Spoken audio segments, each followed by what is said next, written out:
deciso di fare una cosa diversa. Siamo andati a Sabaudia.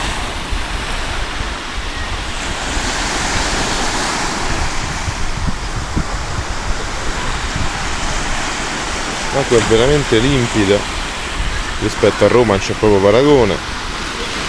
Poi ci sta tutta questa parte dietro.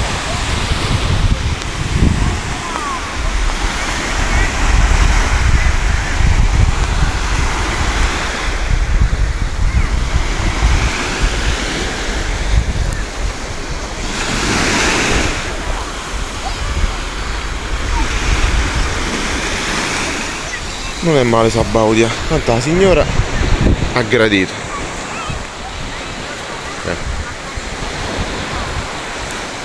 Mica sta più al sole, no? No. Comunque, Sabaudia non è niente male.